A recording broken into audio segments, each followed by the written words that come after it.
Secretary, Ministers, ladies and gentlemen, welcome to Clarence House, and thank you all very much for coming. I know how busy you are, so I'm completely indebted to you coming here today. Now, the purpose of asking you all here today is to try and form a united front to help victims of rape and sexual abuse.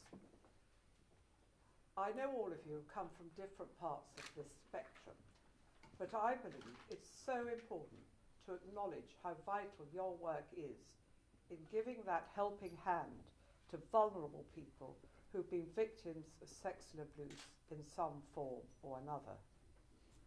Without your enormous contribution, this taboo subject would not be spoken about so openly today. Now, over the past few years, I've seen for myself some of the remarkable work being undertaken by representatives of rape crisis organisations, the National Health Service and the police across the country. During my visits to some of these centres, I've been so impressed by the professionalism and the commitment of the individuals who provide a lifeline to the women, the children and the men who have been left shamed and traumatised and made to feel so worthless through no fault of their own. I've spoken to many of these victims whose bravery in speaking out and sharing their stories has been truly humbling.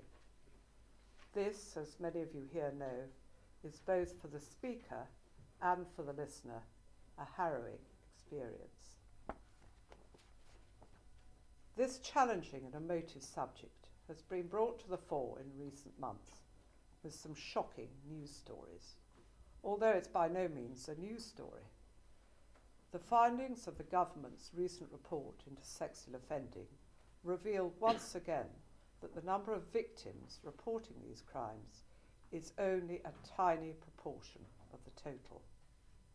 And even few of these cases end with a conviction.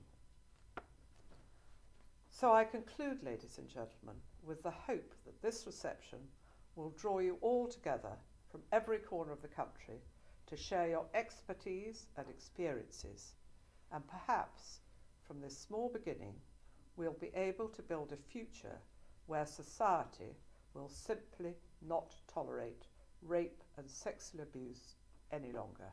Thank you all very much.